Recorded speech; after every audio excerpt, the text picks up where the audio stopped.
Welcome to another edition of Buck What You Heard. My name is Gene. You can reach me at Buck What You Heard. You follow me, I'll follow you back. And I'm joined tonight by my special guest co-host, Brent Allen from Pewtercast. How you doing, Brent? Doing good, Gene. Good, Gene. Glad to be back here on the Buck What You Heard podcast, man. This is awesome, man. I mean, I love what you guys do, and I'm super excited to have you on. The bye week's over, so now let's kind of it's time for us to we've had our time off. It's time for us to go ahead and get focused on what's coming up, for the Tampa Bay Buccaneers. Yeah. So I know you've done your research here. So what are your thoughts on where we are, as a team and what's going on? Yeah. I mean, look, here's the deal. I think we have two things going on in the fandom. In the big thing, it's the two big things right now. It's how is Bruce Arians doing as a new coach here among the Tampa Bay Buccaneers, and how is Jameis Winston doing as the quarterback of the Buccaneers? Like, it's really those two things. Maybe you could tie in with Jameis a little bit about Jason Light being a GM. But I think those are the two big deals. And the thing is Bruce Arians is 6 games into his career here in Tampa Bay. That's it. 6 games. It's hard to judge, pass like final judgment. I'm starting to see these articles go out about like, has Bruce Arians really changed the Tampa Bay Buccaneers and done anything here? And what's Bruce Arians doing here? And like, guys, he's 6 games into this deal. Jameis Winston, on the other hand, albeit 6 games into a new coaching system, and so you have to take that into account, has also been here for 5 years, or he's in his 5th year, actually, I should say. Jason Light's now been here for 6 years. Like, so there's a little bit more marked history. And I think in a lot of times for us with the Tampa Bay Buccaneers, it kind of all gets a little fuzzy, Yeah, it really does. And yeah. And what's really interesting to me, that the thing that really it's kind of frustrating and it's kind of confusing. You kind of have to look at the team as a whole. And I think that in itself gets missed because you look at the defense and how many points the defense has given up. You look at what the defense has not been able to accomplish, getting the opposing offense off the field, giving up points. I mean, when you look at, we're talking about 30 something points in 3 games, and then you give up 40 points in another game, and it just starts to add up. I think the one game they had was 14 points with the Carolina Panthers, where they didn't give up a huge amount of points. And I think that has to be added into this equation. And listen, let me say this. If you're a Bucs fan, you're frustrated, you're irritated, you have every right to feel however you feel right now. There is nothing wrong with how you feel. If you're like pessimistic, okay, I get it. If you're optimistic, I get it. If you're indifferent, you just want to see improvement, I get it. And there's no wrong way. This is a safe place for you tonight to be able to vent, to be able to talk about how you feel, and you won't get any criticism from me. I mean, I've heard people talking about Jason Light and what he was able to accomplish in his tenure as a Tampa Bay Buccaneer. And when you look at his body of work up until now, yes, he's done some good things. But at the end of the day, you're looking at a 2-win team. Yeah. And I can't stress that enough. You're looking at a 2-win team. And, the market improvement, we just, as fans, we haven't seen it. So, fans, if you're out there, if you're mad, if you're irritated, you have every right to be. No, I'm 100% with you. And look, here's I'm in this weird spot for me, and I know, there seems to be people on the Jameis train. There's people not on the Jameis train. I think a lot of people are still kind of hanging out with Bruce Arians a little bit. A lot of people are off the Jason Light train altogether. They just don't care anymore. Right. We all know that Jason Light and Bruce Arians are basically tied at the hip. As long as one's here, the other's going to be here. That's just, I think that's just the way it's going to be. I don't see them, making a change there as long as BA is here. BA is probably going to be here as long as BA wants to be here. You know what I mean? Like, if he's out, it's because he left. Right. That's just my assumption. Like I said, we're 6 games into that. For me personally, and I don't want to speak for the entire fandom out there, but this is where I am. I have been a longtime supporter of Jameis Winston. I have defended Jameis Winston. I have seen all the mitigating circumstances. I've looked at all the numbers. I've compared him to all the elite quarterbacks out there, and he has been fine. Despite the record, those numbers have been actually like things are okay, except for the turnover ratio, and even that you could still explain away a lot of those things. After the first game this year, though, however, the 49ers game, I kind of got off that train. Like I can't defend him anymore. I just can't. Now, Jameis has had some excellent games this year. Like amazingly great games. Yeah. And what I said back after the 49ers game was I said, I'm off the Jameis train. In order for me to get back on, which is still a possibility, he's going to have to earn it. He's going to have to convince me. He was on his way to convincing me until this London game. You know what I mean? But all of that notwithstanding, I am still very much on the Bruce Arians train. And I at this point am less concerned with Jameis as an individual as much as what is Bruce Arians going to do. And not just Bruce Arians, but his whole staff. Todd Bowles, you mentioned the defense a few minutes ago, Gene. I mean, don't forget it. It was, I think the first 2 games of the season, they only allowed 1 touchdown or something like that. Like that they only allowed 1 touchdown. Like that was it through 2 games or 3 games or something like that. Like it was a while, 2.5 games or something. Now that being said, the defense has also given up, they've topped 30 points in how many of our 6 games? 4 of them, I want to say. I would say 5 of the 6. Is it 5 of the 6? Yeah. 5 of the 6. I don't know it off the top of my head, but yeah, it's about that. That's not okay, guys. Like that's not okay. Yeah, the pass rush is great, and we've shut down Alvin Kamara, and we've shut down Christian McCaffrey twice, and we ended Saquon Barkley's season, at least like half of it. And we who's their other guy? We have shut Christian McCaffrey, another guy. Yeah, very dynamic runner. Exactly. We shut them down. We shut down all these run guys. Yeah, except every time they want to throw the ball, they throw it over to Vernon Hargreaves. Mm-hmm. Sometimes they'll throw it over to Carlton Davis, but throw it to Vernon Hargreaves, boom, they've completed it, and now they're gone. And it's like, man, like what do you want to do? My co-host Ren, talks about it. He's like, look, if you look across the board, across the Tampa Bay Buccaneers, we're doing better, or at least equal or better in every category, except for the secondary. You remember that thing that Bruce Arians said was totally fixed, which, okay, I get it. That was camp speak. He's just trying to pump his guys up. We watched Bruce Arians use the media to talk to his guys quite a bit throughout camp. It's fine. Maybe that's what he was doing. But, man, the secondary is the Achilles heel right now. Right. And other teams know it. Yeah. They just know it. And it's interesting you say that. That's kind of what I was looking at. They've shut down the run. We've looked at the past couple of years. The Tampa Bay Buccaneers have been run on in a ridiculous amount. They have been run on.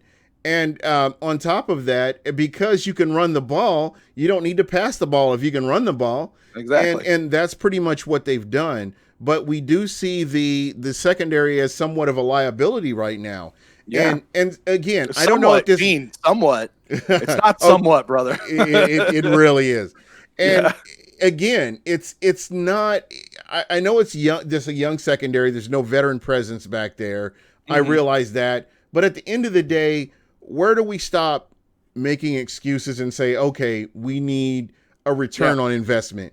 Because fans, you guys have bought merchandise. You guys have listened to me. You guys have listened to Pewtercast. You guys have listened to all these podcasts, invested your time, invested your energy, and you're not getting a return on your investment. I understand all these different little things happen, but at the end of the day, where do you get a return on your investment? You guys deserve it. I mean, when you look at a fan base that has not had a winning season since 2016, and prior to that, 2010, I mean, that speaks volumes of how much these fans really appreciate this team or want to be a part of this team. Mm-hmm. Yeah, dude. I mean, you're 100% right. I have heard of so many people who are season ticket holders who have already decided to give up their season tickets, or they did it this year, Like, I get it. I know people who have just stopped buying merchandise. Like, they're still fans. It's just until something happens, because quite honestly, I don't know which player is going to be here and which one's not. Yeah. A lot of one-year prove-it deals. There's a lot of them. You're right. There's a lot of them. But look, and here's the deal. Great. Mike Evans, one of the best players, although he's had, a couple up and down games. Chris Godwin has been on fire this year. Jameis Winston has had, at least 3 really, really, really good games. The pass rush has been unstoppable, or not the pass rush. The run defense has been unstoppable. Can't do anything to us whatsoever. But that is still equated to a 2-4 record 6 games into the season. Exactly. So listen, you can pump all this stuff up and go, oh, this isn't the problem. This isn't the problem. Look, whatever it is, we're 2-6. That's the bottom line. And people are pissed off. People are frustrated. We've got fans who are writing songs talking about how much it sucks to be a Bucs fan and how much it's, we get to this part in October and we're like, well, I guess, and you know what? Talking about the draft. It's interesting. When the season first started, I was looking at this part of the season as the most pivotal portion of the season. This game, and I talked about this last week. This game against the Carolina Panthers in London was, to me, a game that's going to show you what you have with the Tampa Bay Buccaneers. Yeah. Number one, the Bucs had never won in London. Number two, you're looking at a team that's trying to go 500 and have a winning record in their division. 3, you're going up against a rookie quarterback in which the Tampa Bay Buccaneers have struggled against rookie quarterbacks. So many different things that they can put away by going out, playing this game, winning this game, looking like a team that's competitive, and it just never happened. It didn't even, none of this came to fruition.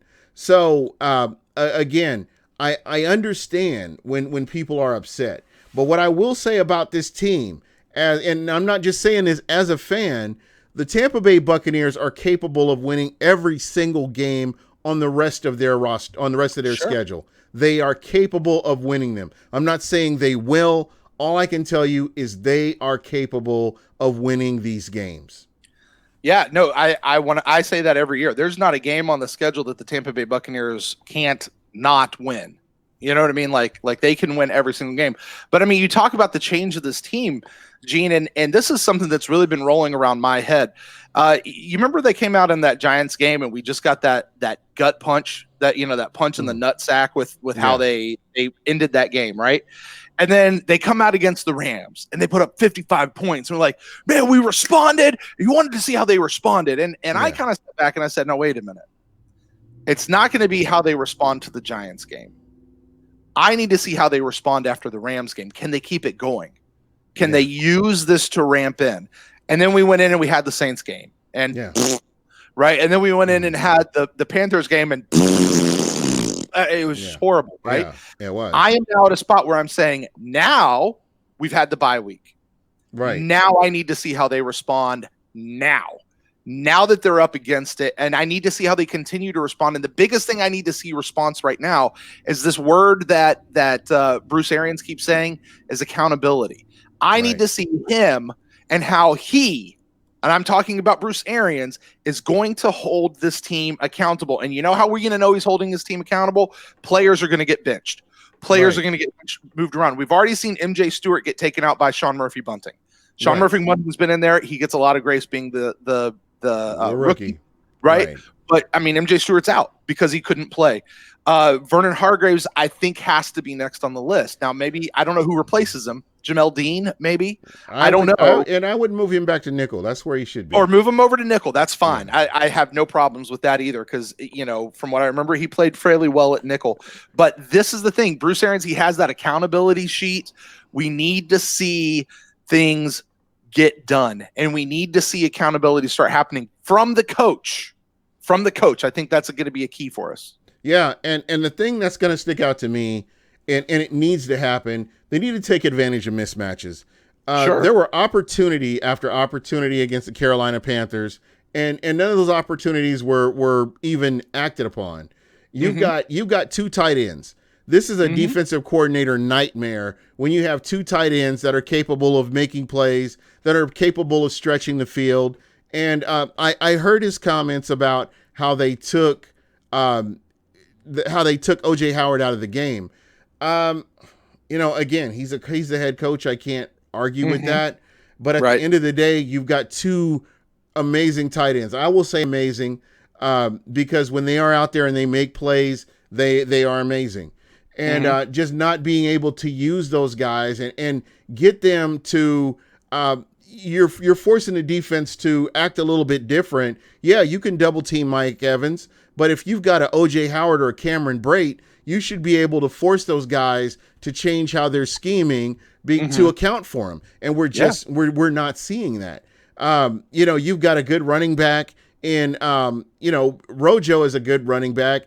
Peyton Barber, I don't know. I guess the biggest problem that I've had is I haven't seen enough out of the offensive coordinator.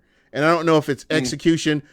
Maybe I'm missing plays execution-wise, but I just haven't been, 100% comfortable with Byron Leftwich and the plays that he's called on offense. Yeah, it's hard. I try not to get into the whole play call discussion. I know a lot of people get up in arms, especially after Dirk Cutter. It seemed like for how long was he here? 3 years. Yeah. Every week it was, what's his play calling? What's his play calling? Then he finally gives it over to Todd Monken and hey, we all love his play calling until we went 5-11 again. Right. It's like, okay, whatever. But the thing is, we don't always know exactly what plays. That's the hard thing, right? Because you and I don't know what play gets called, right, versus what happens once they get on the field, or what gets changed once they get out on the field, and all that kind of stuff. So, I do think when you look at a situation and you see Jameis had to throw the ball 50 times, I don't care if you're down by 20 points. I know that you have to start throwing it once you get down. I get it. Right. Yeah. But throwing it 50 times as opposed to, I think, 16 run attempts or something like that on the game. Yeah. Man, that is not a winning formula, and it's not going to happen. And I don't know at what point Bruce Arians steps in, maybe not taking over play calling, but maybe coaching his coach a little bit better or a little bit more. And again, that's hard to say because we're not on headset with him. We don't really know what's happening, Yeah. Now, in his defense, I have seen plays where there wasn't good execution. Right. And I think that factors into this as well, the lack of execution. And that we can say that on both sides of the ball. I think the kicker's probably been the most consistent. I would say over the past 4 games, the kicker's probably been the most consistent player on this team, overall, that you can which is only news in Tampa Bay. Exactly. You know what I mean? I don't, and I'm just putting that out there because that's probably the only thing I can really say here. But when you Chris, come on now, Chris Godwin though. Yeah, Chris Godwin. Yes. It just, that guy has been the steady Eddie. And he's playing like a number 1 receiver. Do you re-sign him or do you lock him in or what do you, but he's on is this his 4th year? Godwin? Is this his 3rd or 4th year? I think this is his 4th year. I believe it 3rd year, 4th year. Well, whatever. If it's his 4th year, they've got to re-sign him. This might be his 3rd year, in which case we have him for one more, one more cheap, but he's not going to be cheap. Oh no! But I'll pay to have him and Mike Evans stay on this squad. I don't mind that at all. Yeah, most definitely. That's kind of what you want. Hey, Perry Mathis, what's going on? Again, when we're looking at this team, everybody had that image of what they thought. Everybody bought into this team originally.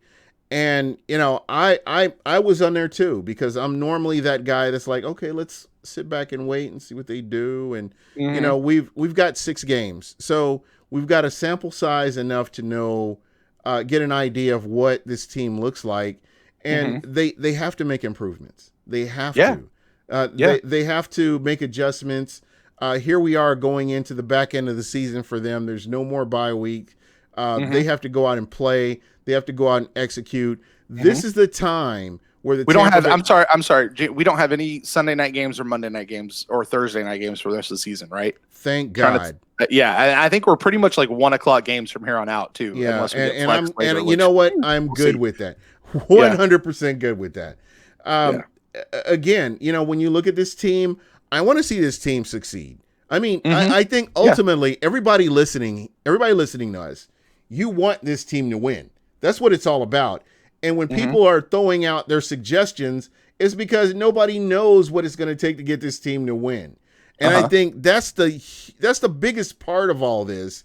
I mean, probably the most frustrating part of all this is how does this happen? What do we need to do? What needs to happen? And I don't know. I really don't know what it's going to take to get things turned around. You know what I love, though? I mean, in that vein, you remember, I mean, I know people talk about it all the time. I still reference it. Dirk Cutter coming out last year, and I think he said it multiple times. Yes. Maybe not even last year, maybe 2 years ago. And going, look, if I know what the problem was, I'd go fix it.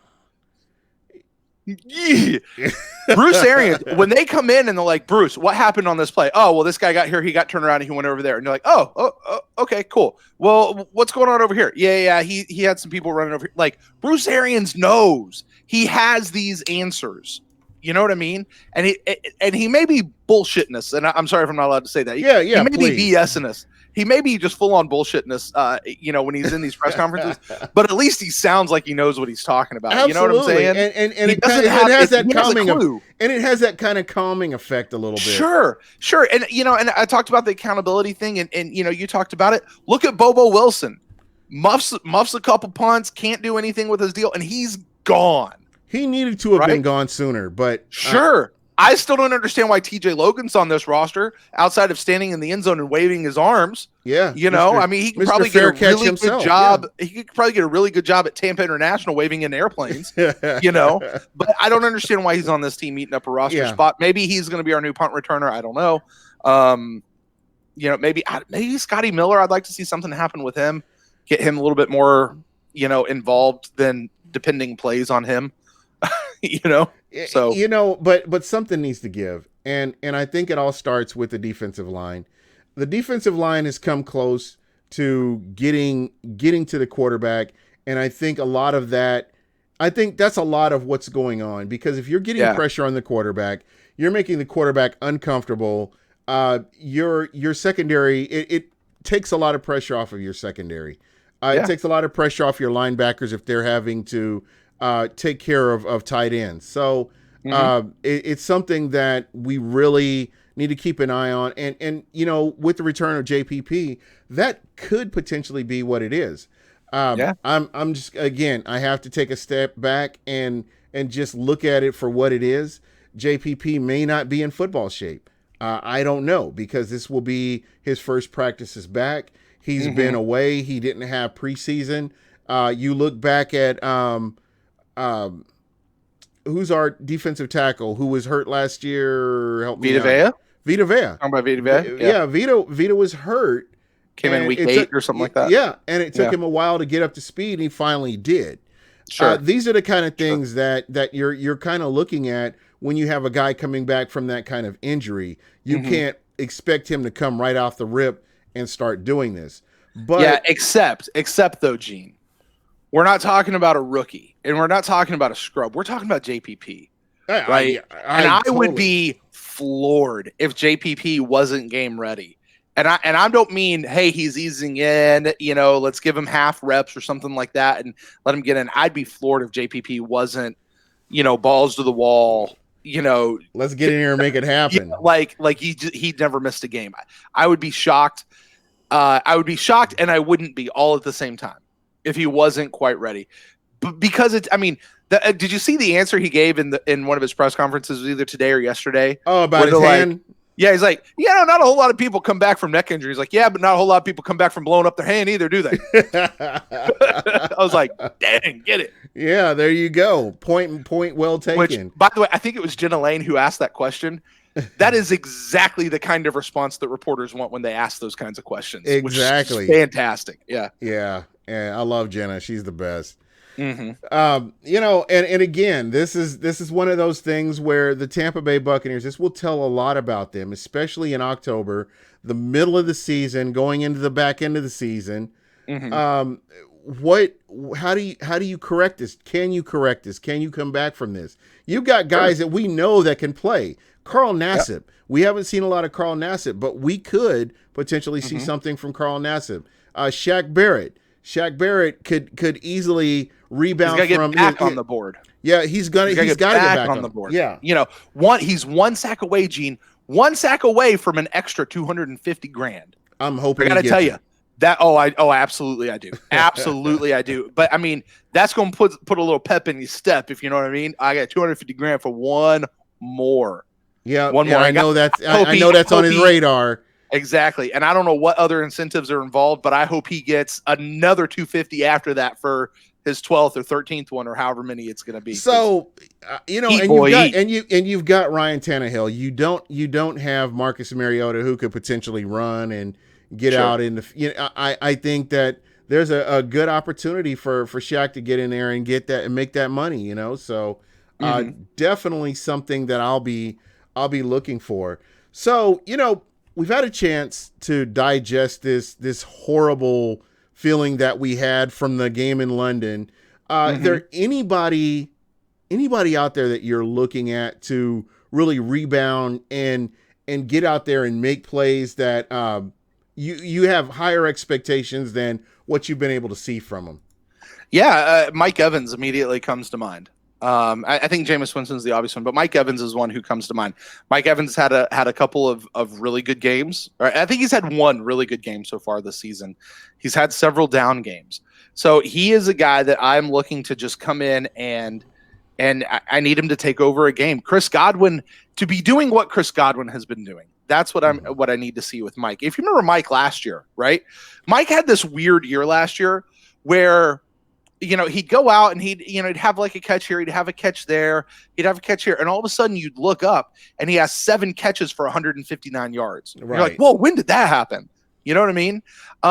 It was just so quiet. Mike hasn't quite had that same year yet. And it's interesting you say that.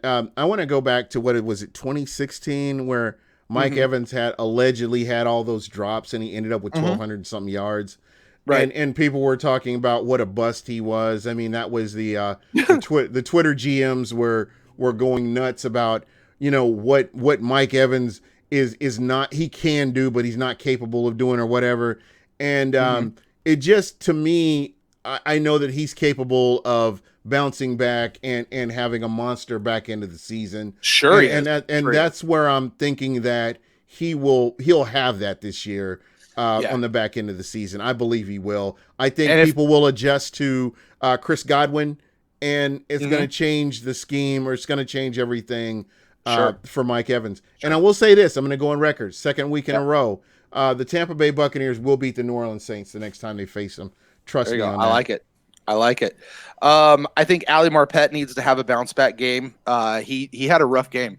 The first sack in the Panthers game came from Gerald McCoy over Ali Marpet. So if the guy you wouldn't expect to get the sack coming over the guy you wouldn't expect to give up the sack came in off of Ali Marpet. And I don't know if that was a breakdown in the play or if Ali just got beat, you know, and Gerald made a good play. I have no idea, but that's a guy that I also need to see. And by the way, Alley's I think is a bit easier to do. Or not easier. That's the wrong word. Is a bit more likely to happen like right away. I think is probably a better one. Shaq Barrett's another one. I said, he came out on fire and he's had a really quiet last 3-4 weeks.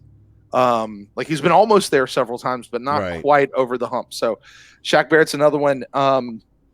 I really want to put Vernon Hargreaves on this list, but I just don't know that I believe in that cat anymore. You know what I mean? So I don't either. A lot of and this is what frustrates me about him.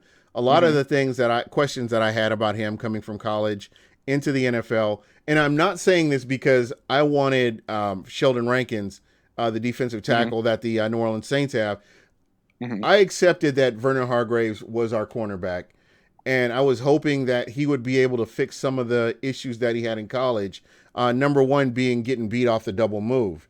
And this is what we saw from him his rookie season. And this season, we're seeing the same thing from him, is that he's getting beat off the double move. Right. So I really at this point I don't know.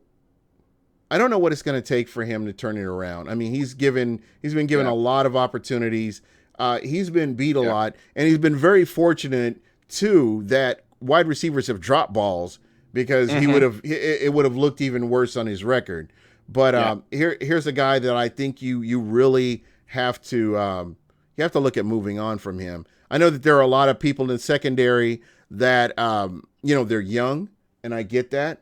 But you do see some improvement with some of these other cornerbacks that they've brought in, considering there is no veteran presence in the secondary.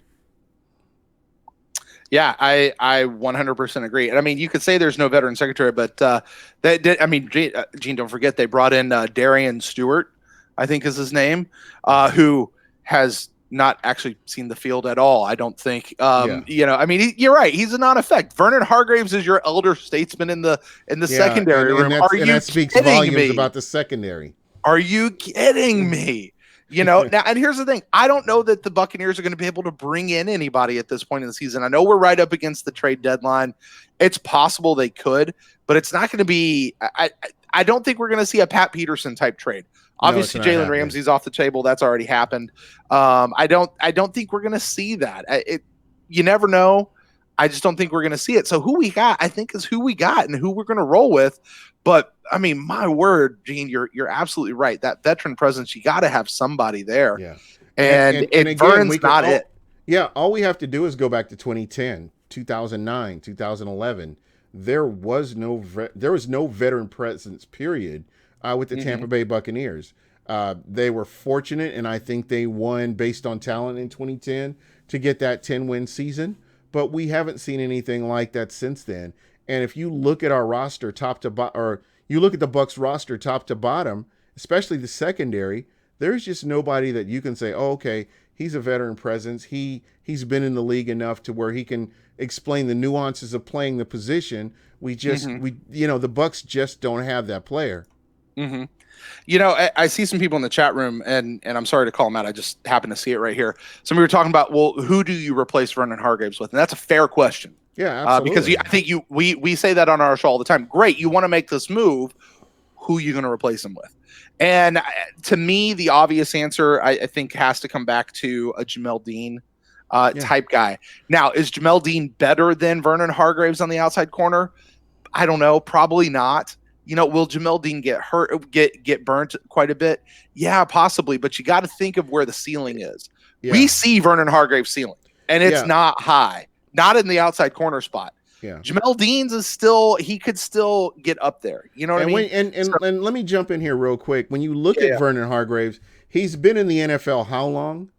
This is his fourth year. Fourth year, and he's going in. He's 3.5 years. Well, let's put it at 3.5 years just to be fair. Okay. You've got an idea of what you have in a player after the third year. Mm-hmm. Although to be fair, Gene, don't forget, this may be his third year, so 3.5 years. He's also missed an entire year and a half due to injury. So just to be fair, and you know what, I get that, but I will respond with this.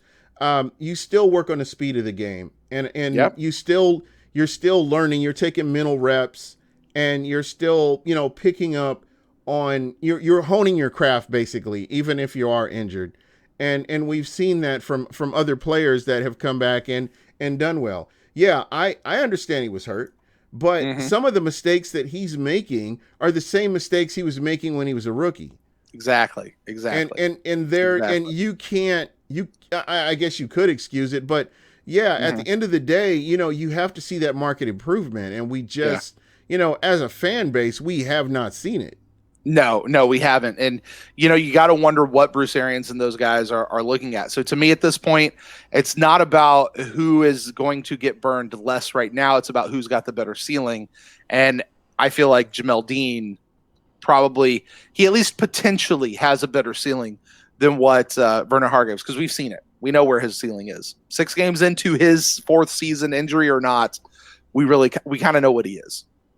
Yeah. So again, that's just one of those things. They have to make these adjustments. They have to get players in a position where they can take advantage of mismatches and stuff like that. And we just haven't seen it. And again, this is one of those things where and I am going to bring up coaching because there have been missed tackles. There have been missed opportunities to make plays. And again, that comes back on the players. Players don't forget how to play football. They should be able to go out there and make plays. So, again, the season's not lost. And I'm not saying the season's lost. It's just frustrating to see the same thing we see with a different set of coaches and a different team, but the same scenario over the past 3 years. Yeah, it's basically and that's kind of where we are right now. You are, because every single Bucs fan has the feeling right now in the middle of this bye week of, here we go again. Here we go. I mean, we've been in this spot, right? We got all excited. You look at the first couple weeks, we won one, lost one. Had a little bit whatever. We're doing okay, and then we get to this part of the season, and all of a sudden we're now 2-4, and we know how this game plays out. We win 2-3 more for the rest of the year, and we lose the rest of them. Like, we've seen this scenario before. This is how it goes, right? Yeah, we've seen this movie before. Yeah, we know. We've been there. So we're all getting that feeling right now. But again, this is where the Tampa Bay Buccaneers can come in. They can make plays. They can win games, and they can win the fan base back. And that's what needs to happen right now. Make those adjustments. Yep. How they win the fan base back, Gene? Winning the damn games. That's how you win the fan base back. That's all they got to do. And you can take all those stats and wad them up and throw them out the window if the Bucs win these games. And that's what it all comes down to. Yeah, and I got to tell you, a lot of people, I've heard some people say they call into our show and say it and whatever, and I get the feeling of like, look, I just want to be 8-8. Just give me mediocre. Let's just not have a losing season. Let's go to 8-8. Gene, I'm not happy with 8-8. I'm not happy with mediocre. You know what I mean? I'm not either. I'm not okay with that. I'm not okay with being bad anymore, and I'm damn sure not okay with just being mediocre. I don't want to rise to the level of mediocre. Well, you got to start somewhere. I'm still not okay with that. Let's start with the playoffs. If we're going to start anywhere, let's start with the playoffs. You got to get there. You got to get there. And I'm excited to see what happens. So yeah, and again, I'm excited because we had a week off of football, and as I'm watching these games, I'm like, man, I wish the Bucs were playing. I actually was feeling like that. I'm like, man, I love to see my team on the field and see what they can do. And then I watched the Titans game very closely, and I'm like, you know what? I'm watching how these teams match up, and I'm like, I think the Bucs would do well against the Tennessee Titans, just based on what I saw last week. And I'm like, you know what? That's what it's going to take for them to go out. They've got to be hungry. They've got to have that sense of urgency. And like you mentioned earlier, there has to be that accountability. They have to go out there and make plays, and let's see how they do to win these games. Yeah, and that's what I'm looking for, and that's where I go back to kind of my opening statement. I may be off the train of every single one of these players, but I'm not off the BA train yet because I still think he can do something with this team. Oh, 100%. And that's where I'm kind of sitting here. And sort of the attitude and the stance I've taken has been, you know what? I'm along for the ride. Wherever these guys go, whatever coach decides to do, in some cases his hands are tied, like what he may be able to do with the secondary this particular season. I'm along for the ride wherever we go, because I got to tell you, it's not that I'm jumping forward because we're still in the middle of this season. Right. But I think when you look at it and you go, okay, when BA first got to Arizona, they went, I want to say it was 2-6. Yeah. Something like that. And then they went out and went 6-2 the rest of the year. Or 3-5. I don't remember what it was there. Yeah, it was 3-5. That's what it was. 3-5, and then went 6-2 the rest of the year. Well, that's pretty damn good. You know what I mean? Considering what they were working with before that. Yeah, exactly. So it took some time to get into it. And then you look at the next year and the next year after that and all that kind of stuff. And I go, okay, we're in that spot. We maybe have a couple more weeks of bad BA games until that turns that corner, if history repeats itself as far as that goes. But then you look at next year when all of a sudden our salary cap opens up a lot. You got all these guys on these one and done deals. Who are we bringing back? They were really constricted this year with what they could do in the free agency because of salary cap issues, which I don't blame Jason Light or Mike Greenberg for it. They set the contracts up so that we would clear so much money this year. Like it was coming. You know what I mean? Mm-hmm. So I'm excited to see what we do the rest of this year and then how that parlays in through next year, coming into year 2 of BA here in Tampa Bay. I'm really excited to see how that works out. Yeah, absolutely. And again, there's going to be a lot of players available, a lot of quality players available in free agency. So there will be a chance to pick up some of these players. Again, I'm not giving up on Carl Nassib or players like that or Shaq Barrett. I would love to see them have good seasons and, be able to bring somebody solid like that back in here who knows the system, and then you kind of build around that. So again, still a lot of games to be played right now. A lot can change, and you can't just hang your hat on this game in London. Yeah, that was a gut punch. But, it's one of those things. The Tampa Bay Buccaneers are capable. They have the talent to come back and rebound from that and have a good rest of the season. Yeah, absolutely. I mean, you think about it. They went out right now. What do we go? We go 12-4. I mean, I'm not saying that we're going to win out, but I mean, like that's at this point, that's still a pretty damn good record. Okay, well, we go the next 8 games, and you look at it, we got what, 3 division games I think left. Yeah, the 2 Falcons games and then the one Saints game and the Saint games. Yeah. Okay, so let's say we win the Saints game and we split the Falcons game, so that's 2-1, and then the rest of the games are non-division games. Let's say something. The majority of them are home games. And exactly. The majority of them are home games. We get past this god awful road thing that they've got going on. Although the Tampa Bay Buccaneers have historically been better on the road lately, so who knows if that's going to wind up being a good thing or not. But, so you put all these things in. I think the rest of the season, some people say, well, it's an easier schedule. The schedule gets easier. No, you got to go out and win these games. That's BS, man. Yeah, that's BS. Look, every team's hard in the NFL. Look, they just are. And I think just because we're 2-4 right now doesn't mean that we can't end the season at 10-6. And that's a tall order.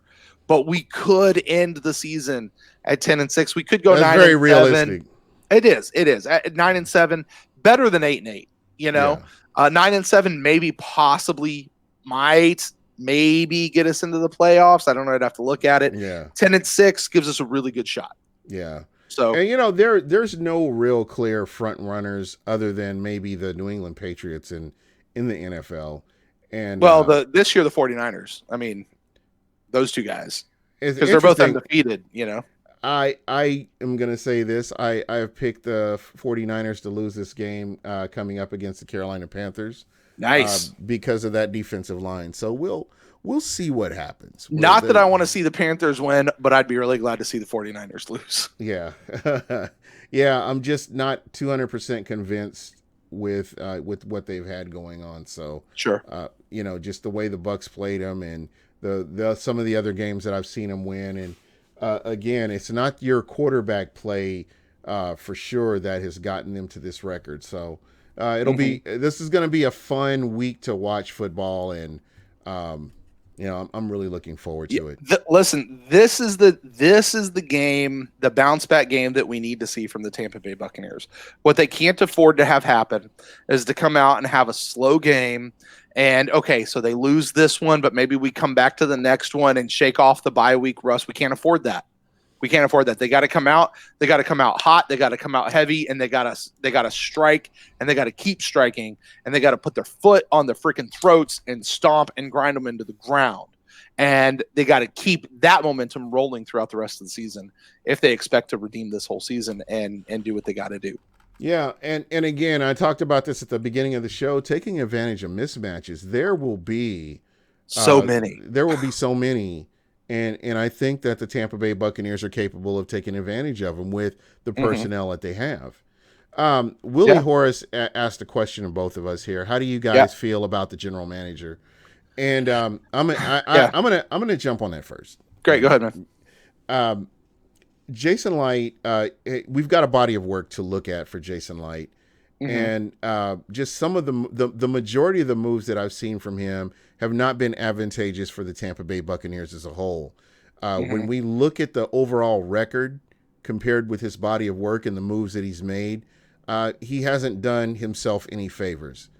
And I know I like Jason Light as a person, but Mm-hmm. when all this stuff is piling up, I look at the Logan Mankins trade, for example, and Greg Allman pointed out a great point that the New England Patriots got the better end of that deal. We did get a guy that we kept around for what two or three seasons, and then he was gone. Mm-hmm. Yep. But the New England Patriots won out on that deal. I Mm-hmm. look at LeGarrette Blount. I guess LeGarrette Blount was prior to, but Yep. there were just so many moves that Jason Light has made that Yep. just don't make any sense. And I know that sometimes he drafts in a vacuum, and other times he makes moves that he thinks will work. And I look at him, and I look at Robinson, the manager for the Tennessee Titans, and what he's done with his defense. Mm-hmm. In the short period of time that he's been in Tennessee. And again, I look at Jason Light, and I'm questioning a lot of the things that he's done just up to this point. And I think I can look at some of it and say, okay, there was a regime change, and that has a lot to do with why certain players aren't being utilized like they should. But at the Mm-hmm. end of the day, you have to look at wins and losses and where this team is, and you look at the depth on this team, and it just isn't where it should be for this short a period for this length of time in his tenure. Yeah, I tend to go with stuff like this. A lot of people judge a GM in hindsight. Like he makes moves, they see how things work out, and then they judge how well that move was. And I don't think that that's really fair.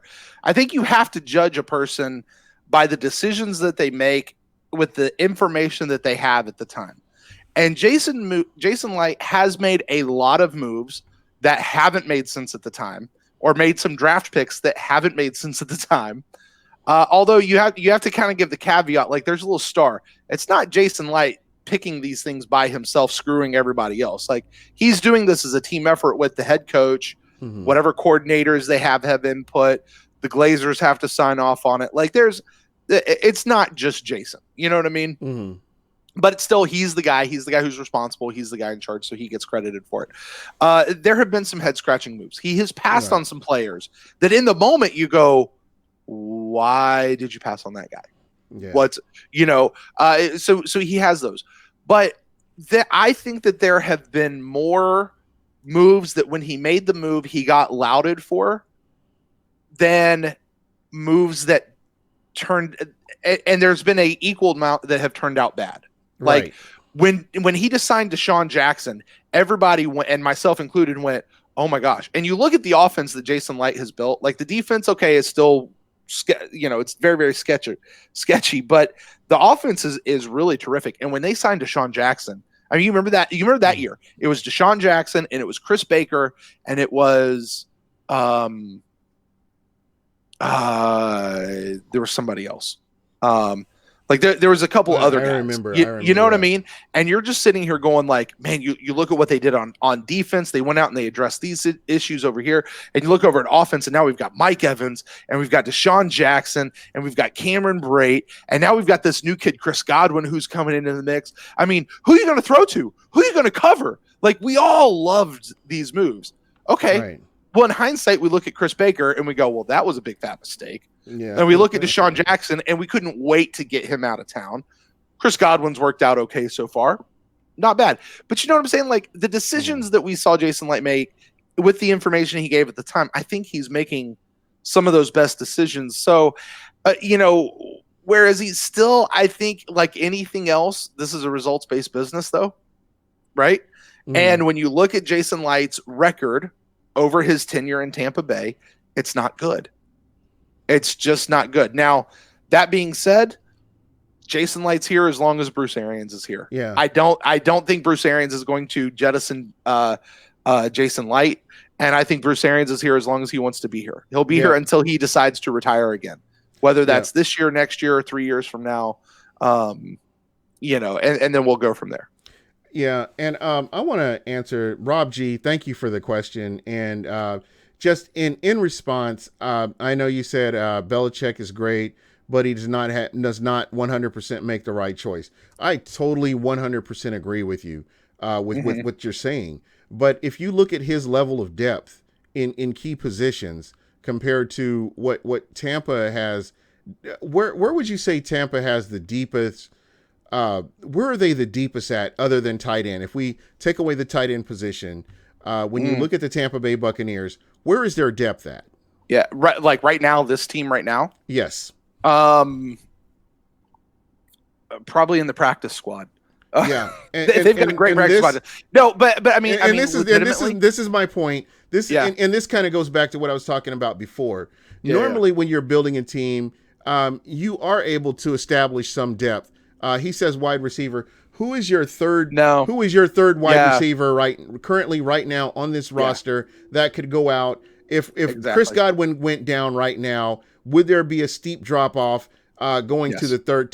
Absolutely. There's a depth issue at wide receiver. So I would have said to defend that point though. I would have said wide receiver to answer your question back in training camp. Yeah, absolutely. 6 games in, I can't say that anymore. Yeah.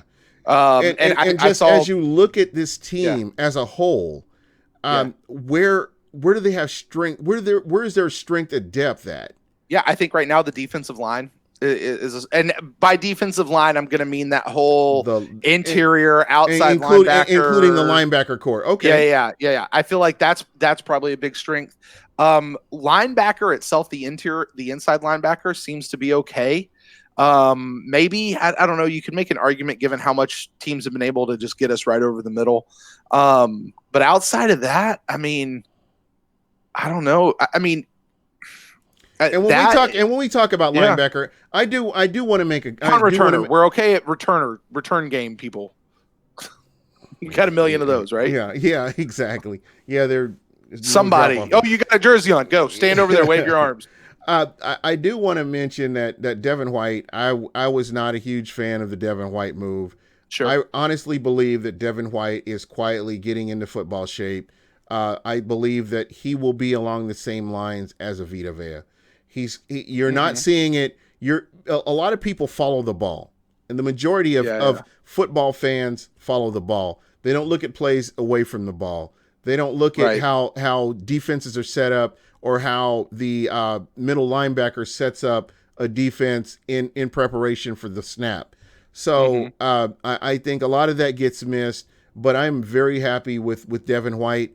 I wasn't at first because I wasn't happy with the move. I wanted a defensive tackle or edge rusher, and it didn't happen. But I'm good with him being here. I think for as young as he is and how he's coming along based on the injury, I think he'll be fine.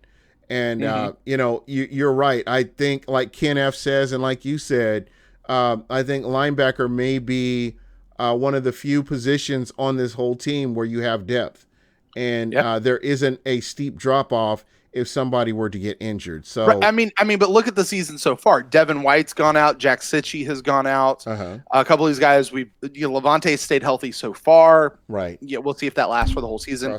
Kevin Minter. Yeah, there you go. Right here.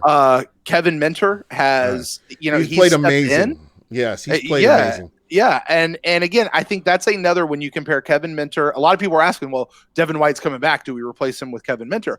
I think Kevin Minter has shown where his ceiling is. Devin White's potential ceiling is so much higher, which is why you have to play Devin White. Oh yeah, by the way, he was also your first round draft pick, so you got to do that. But you have to play that guy and let him reach that ceiling. And look at Vita Vea. Remember when Vita Vea came out? He didn't make a lot of splash plays. He didn't do a whole lot of stuff. Well, there was a lot of Derwin James lovers out there that were not thrilled with him being. And I'm sorry, I'm going to say it. I know a lot of people. Please don't be offended, but that's where we were at that point. And I think Vita Vea has quietly silenced the critics based on what he's done. The guy is a freaking monster. Yeah, I mean, when you look at the run defense that we've had, Vita Vea is a huge, literally and figuratively part of that. And he's got nice hair. And by the way, I don't think we've even seen Vita Vea's max yet. He's barely scratching it yet. I think I think it could be wrong. We'll see how he continues to develop. But I'm excited for that. I'm excited to see where Devin White can go. Although I will say I have personally been a little disappointed with him so far. But that's mostly because, like you said, I follow the ball when I'm watching the game, and there's just not been a lot of splash plays. If you now, he may be doing a lot of other stuff, but if you get a chance to watch all 22, I would watch this game against Carolina again. Just rewatch it and watch what he's doing away from the ball. I think you'll get a better appreciation for what he's doing. I know a lot of people, like I said, a lot of people are already calling him a bust just because they haven't seen the splash 6 plays. Games, people. 6 games. Yeah, we're 6 games in. But I think this time next year, you'll be talking about Devin White in a different way, and I believe and I think that with his cover skills and getting used to the speed of the NFL, once he gets all that under him and he gets in football shape, because with that knee injury, I still don't think he's just quite there yet. I think you'll get to see some really good things out of him. Sure. I'm with you there. All right. And I cannot believe we've been talking for almost an hour. It's crazy. Look at that. So, and I wanted to talk about your show, and I do want to talk about some of the other podcasts that are out there. Folks, I know that a lot of people get upset because the national media is not interested in talking about the Tampa Bay Buccaneers, especially with where they are right now. But there are so many dedicated podcasts out there that you can listen to. Like yours, Pewtercast, Pewter Report, Real Bucs Talk, and some of your other ones. There are so many out there, and all you have to do really is get out there and listen to some of these guys and find your niche. Find the ones that you really like, or find the ones that are in line with how you're thinking, and they are out there. Brent and Rendax do a great job and a phenomenal job.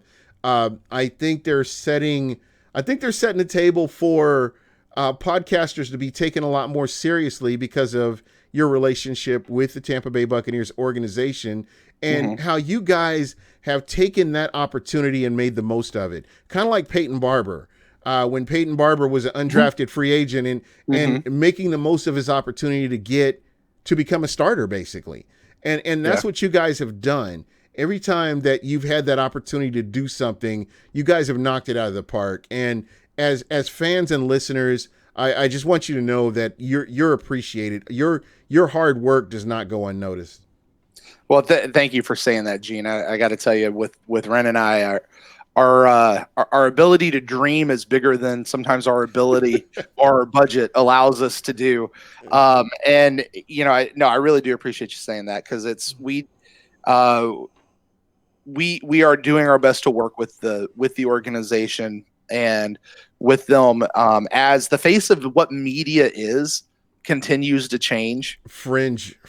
Yeah, exactly. Fringe and where do we go? Where do things go from here? And how do you even count how do you quantify your influence, and where does that go, and what does that mean? And what is the team, I don't want to say obligated to do, but trying to get to where the team is being covered in a relevant way. The number of times that Ren and I sit back and say, this is a question that needs to be asked of coach, and it's not being asked for whatever reason. And I get it. The traditional media that's in there, they're going in with a different set of eyes, and they have viewpoints, but there are questions that need to be asked that aren't being asked. And we're trying to get into a position to be able to ask those questions, and to do it because we love the team, and we make no bones about it. There is no secret about us that we go in that we are fans. We're not playing this game. Other people play the game. Other people legitimately aren't fans. They're just media. Some people pretend, but we make no bones about it. And that's just it's where we get to be. So, man, I appreciate it. And we were talking a little bit before the show. There's I love getting to partner with you guys in the Real Bucs. Every time I see Michael and Mark and I got to tell you, it'd be a great podcast is Mark Ramirez and Ren Daxt sitting over a table, because that is a hilarious conversation every time. That needs to happen. It's a great show. So, but there's just, I'm not going to list them all because there's so many. And you're right. You can find your own flavor. Catch a couple, 2, 3, 4, whatever you get in your podcast feed. But you guys, if you're not familiar with our show, listen, we go 4 times a week. We're Sunday nights after the games, usually 10 o'clock. We go live on YouTube, just like Gene does here. And Gene, we've learned a lot from you as far as this goes. And then we have 2 shows that come out midweek. One where we talk basically with the fans, and then there's another one at the end of the week where we wrap everything up. So it's a lot of content that we're coming out with, but it's a good formula. It's a good rhythm that Ren and I get into, and honestly, it all leads to a very fun award show at the end of the year, which is, it's just a blast. It is fun. I really enjoy that. It was kind of cool. It was kind of cool being nominated. That was a new experience for me. If memory serves, Gene, you did fairly well in the voting. Unfortunately, you did not win, but if memory serves, you weren't down and out for sure. Yeah. But if anybody wants to join us, that's where we are. If you haven't heard of us, please, if you guys, I would suggest it. And I want to kind of circle back to that. Fans want to hear their voices heard. And, and this is not a knock on traditional media, because traditional media, it is what it is. But just being able to get your name mentioned on a stream or a podcast, it means a lot, because it means that, what you're saying is actually being taken seriously. So that's why I try to do the roll call at the end of the show. Just to let these guys know that I appreciate them, because they could be doing so many other things right now, but they're listening to me, of all people. And, that means a lot. So, and I've gotten some new listeners, TBT Teams 4. Thank you. By the way, thank you for being in the chat and some of your questions. That's really appreciated. It's something that I have always wanted to do. Because of my experience with the local Tampa media and how I was treated. So I want to make sure that other listeners aren't treated that way. So that's just been one of those things that I want to try to change that. And I think you do a great job changing that too. Well, thanks, Gene, man. I really appreciate it. But listen, man, you've been doing this longer than we have, so we're taking cues from you too, man. And that's the great thing about this kind of fringe media community that has been able to develop around this really small market team. Is we all tend to work together. I mean, not all of us, but various ones work together, and there's not much competition. It's we're all and I want to try to get rid of that. I mean, I don't think there's not really a place for competition. I think we should all be working together. You're talking about a 2-win team right now, and I think all we have is each other, and that's where we really need to kind of stick together. Yeah, and I can honestly say, since some particular poison has left this space, there's not much antagonism among the fringe media stuff. Yeah, it's been awesome. I would like to see more cooperation, though. Yeah, it's less fighting, but I still would like to see more cooperation. Yeah, absolutely, and I think that will come. Just reaching out to different people. I've been trying to get the Locked on Bucs guys on, but our schedules are so conflicting that and those guys go so hard, so fast, so often. It's hard to lock them down. Forgive the pun, not intended, but yeah. Well, I want to thank you again for coming on, and I want to get your final thoughts. I always let people get final thoughts. It could be anything from life in general to sports to whatever, and then I'll do the roll call and we'll roll out of here. Yeah, I mean, final thoughts on anything is, I'm in a spot where I don't know what the hell is going to happen this year. I really don't. It could go up, it could go down, and I don't know. I know some people have a much more positive outlook. I have some people who have a much more gloomy outlook. But mostly right now, what I need to see and what I'm expecting to see, I think I've already talked about it a little bit, is I want to see this accountability. And I want to see what changes BA is going to make coming out of this bye week. And I think these next couple of weeks is going to tell us a lot about how BA is running this team and what he's going to do. And I'm excited. I'm excited to see us go out there and see what happens. and we'll be there for every snap, every count, every touchdown. So Yeah, most definitely. And that's kind of where I'm at right now. I've kind of lowered my expectations, and I'm trying to enjoy football. Uh, mhm. Everybody, I don't know if you know this or not. You've heard me say it. Into 2020, you're looking at the collective bargaining agreement.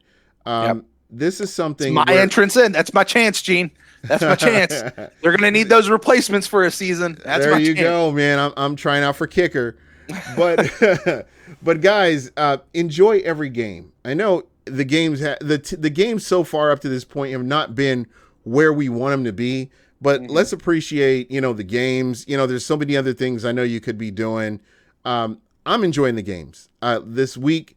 Watching some of the games made me miss seeing the Tampa Bay Buccaneers, and I'm glad that they Yeah. will be back on Sunday. Gene, if I can jump in on that, Yeah. a couple, with the exception of this Panthers game, all right, Uh-huh. the games that we have seen so far, even the losses, have still been entertaining games to watch. Except for Now, the they've referees. Okay, yes, fair enough. But like the Bucs haven't been truly out of any game outside of this Panthers game so far this season. They've always been in it, and it's always been exciting till the end. And the that is a change, even though the record hasn't really changed.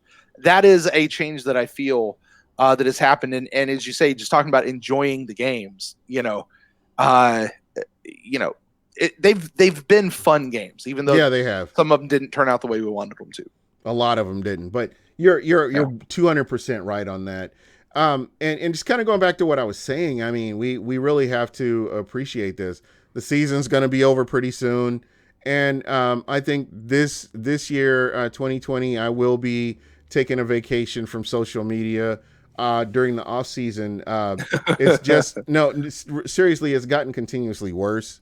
No, I get it, man. People are taking it way too seriously, and everybody has to be right. But at the end of the day, all we want as Bucs fans is for our team to win. That's all we care about. That's what it all comes down to.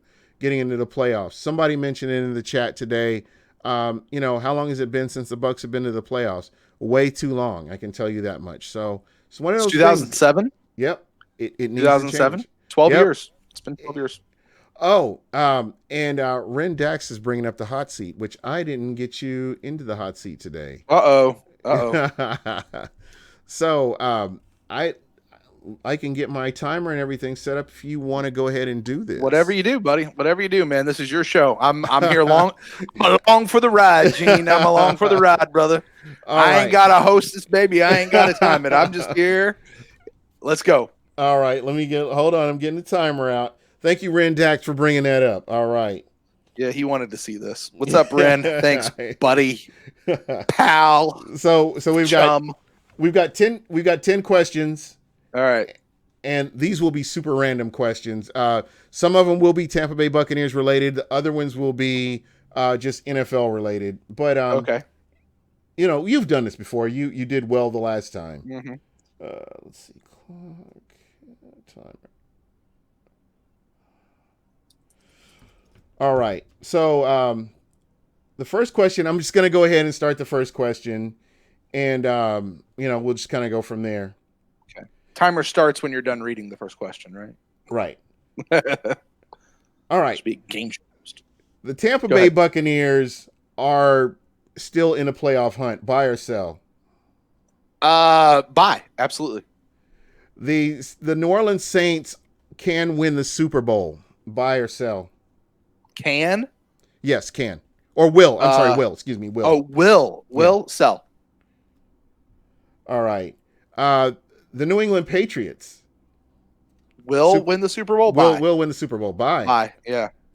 I hate. It pains me to say it, but yeah. Bye. The Kansas City Chiefs can still challenge the New England Patriots. Buy or sell? Bye. Yeah. All right. Dude will be back. Bye. All right. The Chicago Bears, do they have a chance to go to the playoffs? Buy or sell? Sell. All right. Cameron Brate will end up with over 500 yards receiving. Buy or sell? Wait, like career? No, just for the season. Sell. Uh-oh. Time's up. Sorry. It's all right. Yeah. So I think I Let's had have like fun. 3 more questions, but I'll have this a lot better next time. But yeah, those are What just were some of the 3 more questions? What were they, yeah, real quick? Just want to know. 3 more questions. The first one was going to be the Miami Dolphins. Do they get the first overall pick, buy or sell? Ooh, sell. Because there's that Uh, other team that's going to get it. who's the I think they're going to screw it up. That's the thing. They're going to screw it up and start winning games. So you I don't think know. that They might. so what do you think the Bengals would get it? Yeah. I think the Bengals will wind up Okay. with it. My next question would have been Marcus Mariota. Do you see him moving on from the Tennessee Titans, buy or sell? Buy. Yeah. So he's done. Yep. I think so. Oh, They've benched him. I think he's done. okay. Jameis Winston hasn't been benched yet.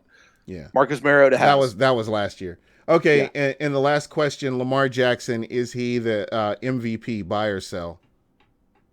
Sell. Okay. So he's in the talk, but I don't think he's it. Yeah, okay. But he's a lot of fun to watch though. Yeah. Surprising. I don't know. I don't think that's going to last with him. He'll be around for a couple of years and then just sort of disappear. Is my prediction with him. Really? You know Yeah. what I like about him is that he's a pocket passer too. Yeah, So we'll he isn't like that isn't his main thing is to run. He runs as a last resort, and that isn't like his first option is to run. So Sure. a lot of fun to watch, and he's greatly appreciated. But anyway, I want to thank Douglas O'Connor. Okay, of course you know this guy. Everybody else knows him. Yeah, Demand. I want to thank you guys. And I'm just kind of going down the list of guys that have actually commented in the chat. TC Baby 1, Neil L, Callie Buck, John Miles, XLU Garvey, Big Joker 6905. Let's see, who am I missing here? Wes O'Connor, Perry Mathis, TB Teams 4. Thank you so much. I wanted to give a shout out to him. Really bringing up some good points, and in talking about the Tampa Bay Buccaneers, because that's kind of what we need to keep things fresh in the chat. So you're appreciated. Willie Horace, Ken F from the Bahamas, greatly appreciated. I'm glad you were able to stop in and check us out. Let's see. Of course, you, Brent Allen. I see you in there. Ricky Alphonse, Clark Griswold. I love it. Clark Griswold, DP Bucks 32, One Nez, Rob G, Willie Horace, and Neil L, and David Villanueva. Yeah, be sure to check us out, man. Hit us up on the chat, not in the chat, but with the comments. If you have anything you want to get in there, we'll try to get it shot in here for the next show. But guys, thank you so much. You're appreciated. I will get this up on Spotify and iTunes. I'm doing better. I actually will stay on here until I can get this downloaded and get it up for you guys. So that's pretty much it for us. Brent, thank you so much. I want to get you and Ren on here once or twice and just have some fun with it. Again, TB Team, thank you so much for that. Greatly appreciated. And that's pretty much it for us. And we'll see you.